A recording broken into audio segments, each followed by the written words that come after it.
మీ ఎలాంటి వ్యాపార ప్రకటనలకైనా వెంటనే మా ఛానల్ సంప్రదించండి. అందరికి నమస్కారం. నేను శిరీష. ప్రస్తుతం మనతో పాటు ఉన్నారు ప్రముఖ తంత్ర జ్యోతిష్యులు, జ్యోతిష్యరత్న, జ్యోతిష సామ్రాట్ చింత రుక్మందరావు గారు. గురుగారితో మాట్లాడతాం. నమస్కారం గురుగారు. మాతృదేవ భవ, పితృదేవ భవ, ఆచార్య దేవ భవ. ఓం నమో మాందేశ్వరాయ నమః. అందరూ బాగుండాలి, అందరికీ మంచి జరగాలి.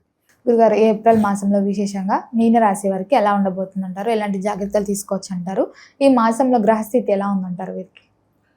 ఏప్రిల్ మాసం 2020 సంవత్సరం మీనరాశి వాళ్ళకి ఎలా ఉందో తెలుసుకునే ముందు గ్రహస్థితి ఎలా ఉందో మాట్లాడుకుందాం. రాశిలోనే రవి ప్రవేశిస్తున్నాడు. మరి కుజుడు, బుధుడు, శని కూడా రాశిలోనే కలుస్తున్నారు. ద్వితీయ స్థానంలో శుక్రుడు, వ్యయ స్థానంలో రాహు, 4వ ఇంట గురువు, 6వ ఇంట్లో కేతు. కాలసర్ప దోష ప్రభావం ఉంది. ఈ రాశికి ఏలినాటి శని జరుగుతూ ఉంది. జన్మంలో శని, మరి జన్మంలో రవి, జన్మంలో బుధుడు, జన్మంలో కుజుడు, ద్వితీయంలో శుక్రుడు. అంటే రాశికి ముందు శుక్రుడు, వెనుక రాహు ఉన్నారు. అంటే ఈ రాశిలో 4 గ్రహాలు, రాశి తర్వాత ఒక గ్రహము, రాశి వెనకాల ఒక గ్రహం, మొత్తం 9 గ్రహాలు ఉంటే 6 గ్రహాలు ఒకే చోట పక్కనే ఉన్నాయి. ఇంకా 3 గ్రహాలు ఏమున్నాయి? చంద్రుడు మామూలుగా ఆయన రౌండ్లు వేస్తూ ఉంటాడు. గురువు 4వ ఇంట్లో, 6వ ఇంట్లో కేతు. అంటే ఇక్కడ వచ్చేకాడికి రాశిలోనే సంఘర్షణ ఎక్కువ ఉంది. అంత సంఘర్షణ ఎక్కువ వీళ్ళకి. ఇప్పుడు 12వ ఇంట్లో రాహు ఉన్నాడు. 12వ ఇంట్లో రాహు మంచిదే, మామూలుగా శుక్రుడు తర్వాత రాహు కూడా బాగానే ఉంటాడు 12వ ఇంట్లో. అంటే ఇక్కడ రాశిలోనే ఉన్న 4 గ్రహాల వల్ల ఎక్కువ ఇబ్బంది. జన్మంలోకి 4 గ్రహాలు వచ్చాయి. ఆ గజిబిజిగా ఎక్కువ ఉంటుంది. కుజుడు శని కలవకూడదు. కుజ శని కలిస్తే సెల్ఫ్ ఫైటింగ్, తమలో తాము సంఘర్షించుకోవడము, తమలో తాము ఎక్కువగా అంత సంఘర్షణ పడడము లాంటివి ఉంటాయి. అదేవిధంగా బుధుడు నీచబడ్డాడు. బుధుడు బంధుకారకుడు, మేనమామలకు కాస్త అరిష్టం. ఇప్పుడు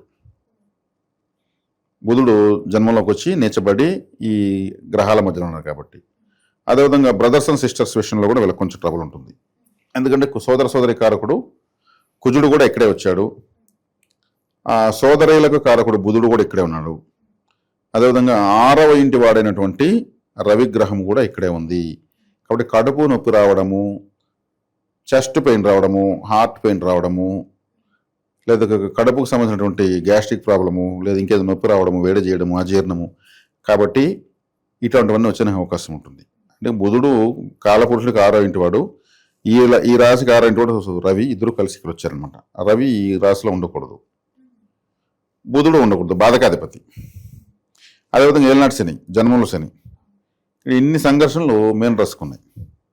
వీళ్ళు విశేషంగా కులదేవతారాధన, కాలభైరవారాధన, లేదా ఎక్కువ శివాలయానికి వెళ్ళడం చేయాలి.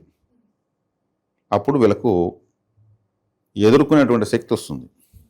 ఎక్కువ శివాలయానికి ఎందుకు వెళ్ళాలంటే, తీవ్రమైన కష్టాలు ఉన్నప్పుడు శివాలయానికి వెళ్తే శివలింగము మన కష్టాలంతా లాక్కునేటువంటి స్వభావం కలిగి ఉంటుంది. కాబట్టి ఆయన ఏం చేస్తాడు, మొత్తం లాగేస్తూ ఉంటాడు,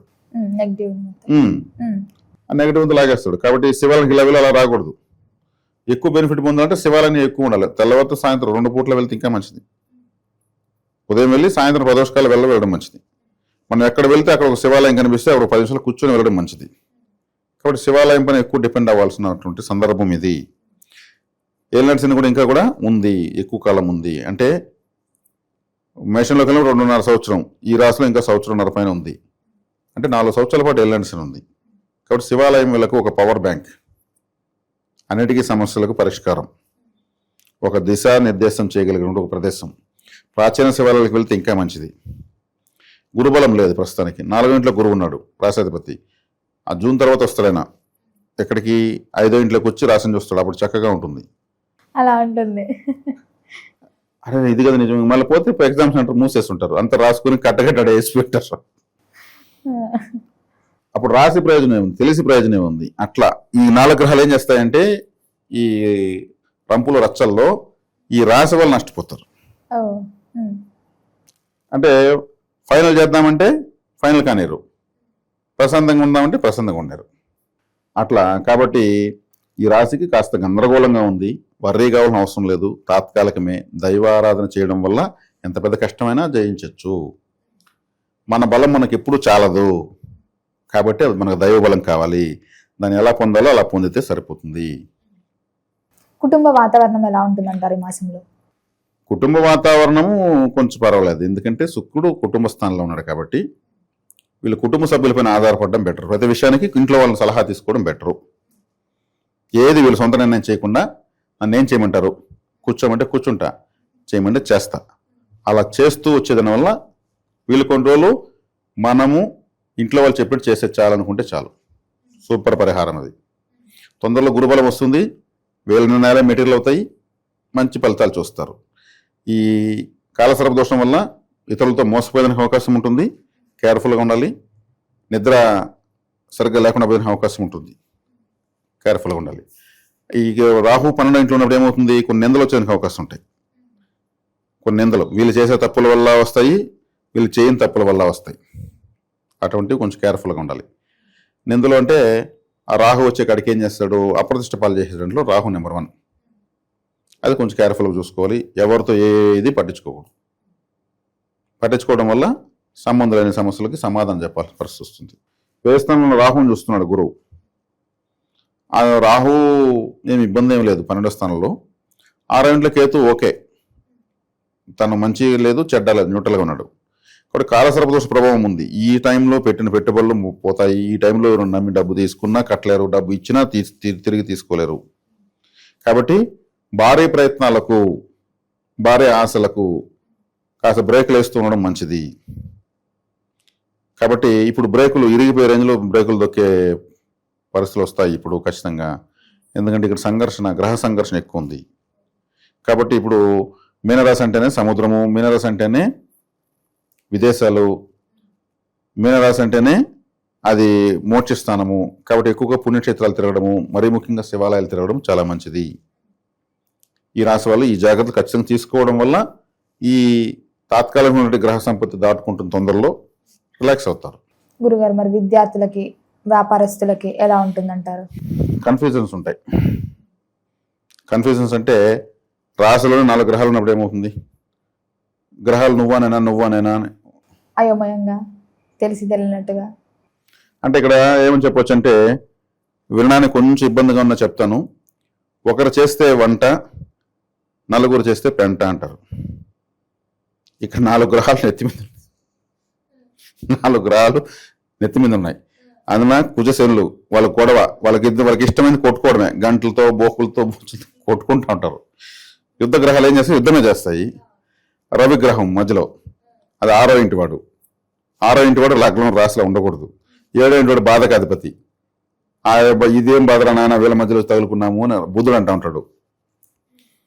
రవి పోయేవాడిని గుమ్మినా పోకుండా వీళ్ళ మధ్యలో తగులుకున్నాను, ఆయన వేడిగా ఉండే గ్రహం, వచ్చి నేను సముద్రంలో పడిపోయాడు. అట్లా 4 గ్రహాలు కలిసి ఓ లబ్బో దిబ్బో అని అంటుంటుంది. మిత్రగ్రహాలు అయితే పర్వాలేదు. ఇక్కడ ఏముంది, బుధుడు నీచబడిపోయాడు, రవి ఇక్కడ బలాన్ని కోల్పోతాడు. కుజుడు వచ్చాడు కానీ శని ఎక్కడున్నాడు కాబట్టి సంఘర్షణ స్టార్ట్ అవుతుంది. వాళ్ళు ఏమో ఒకరిని చూసి ఒకరికి కాదు, భీముడు దుర్యోధన తగిలినట్టే. వీళ్ళిద్దరు గొడవలు వీళ్ళిద్దరు ఏం చేస్తారు, ఇలా ఉంటుంది.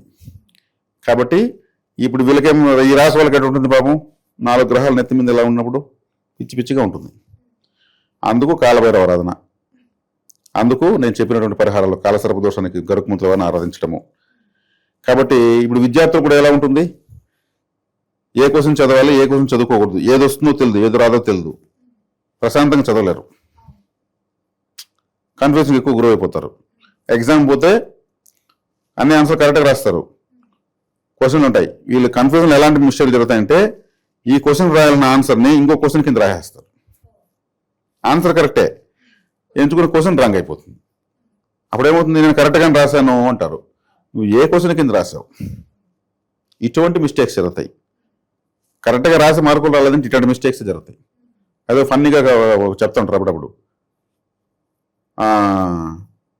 ఆన్సర్ షీట్ ఎత్తుకుని క్వశ్చన్ పేపర్ ఇచ్చేసి ఆన్సర్ షీట్ ఎత్తుకుని ఇంటికి వచ్చేసినట్టు, నేను బాగా రాసావంటే బాగా రాసింది కావాలంటే చూడని ఆన్సర్ షీట్ ఇచ్చాడంట. ఇది అక్కడే ఇవ్వాలరా బాబు, రాసింది బాగా రాసావు. మరి ఆరోగ్యపరంగా ఎలా ఉంటుందంటారు వీరికి? ఆరోగ్యపరంగా కొంచెం దేహ అనారోగ్యం చేస్తుంది. 6వ ఇంటి వాడు రాశిలో ఉన్నాడు కదా రవి. రవి అంటే ఉష్ణగ్రహం కదా. ఇప్పుడు మనకు విపరీతమైన వేడి, ఒక సెగ దగ్గర పోయి మనం కూర్చుంటే వేడైపోతుంది. అట్లాంటి గ్రహం వచ్చింది. అది కూడా చల్లారిపోతుంది, అది వేరే విషయం. మీన రాశిలో ఉంటే కానీ మంచిది కాదు. కడుపుకు సంబంధించి, హృదయానికి సంబంధించి, ఊపిరితిత్తులకు సంబంధించి సమస్యలు వచ్చేదానికి అవకాశం ఉంది. చర్మ సంబంధమైనటువంటి అనారోగ్యాలు వచ్చేదానికి అవకాశం ఉంది. మరి యుద్ధ గ్రహాలు ఉన్నాయి కాబట్టి ఏదన్నా వెహికల్లో పడడానికి లేదా ఇంకేదైనా తగలడానికి అవకాశం ఉంటుంది. కాబట్టి వాహనాల్లో వెళ్ళేటప్పుడు, ఎవరితో ఉన్నా కూడా వెళ్ళేటప్పుడు, కొంతమంది ర్యాష్ డ్రైవింగ్, స్పీడ్ డ్రైవింగ్ ఉంటుంది. అటువంటి వాళ్ళ దగ్గర వెనకాల ఎక్కువ పోకూడదు. వాళ్ళు మనం ఎవరైనా లిఫ్ట్ అడిగామనుకోండి, వాళ్ళు అర్జెంట్ ఏదో పోతూ ఉంటారు. వాళ్ళ అర్జెంట్ని అర్థం దృష్టిలో పెట్టుకుని భయంకరంగా స్పీడ్ పోతారు. వెనకాల ఉన్న మనిషిని మర్చిపోతారు. మన టైం బాగాలేనప్పుడు సమస్య ఏ రూపంలో వస్తుందో తెలియదు. కేర్ఫుల్గా ఉండాలి వాహన విషయాల్లో. గురుగారు, మొత్తం మీద ఈ మాసంలో మీనరాశి వారికి ఎలా ఉండబోతుంది, ఎలాంటి జాగ్రత్తలు తీసుకోవాలి తెలియజేసినందుకు ధన్యవాదాలు. ధన్యవాదాలు.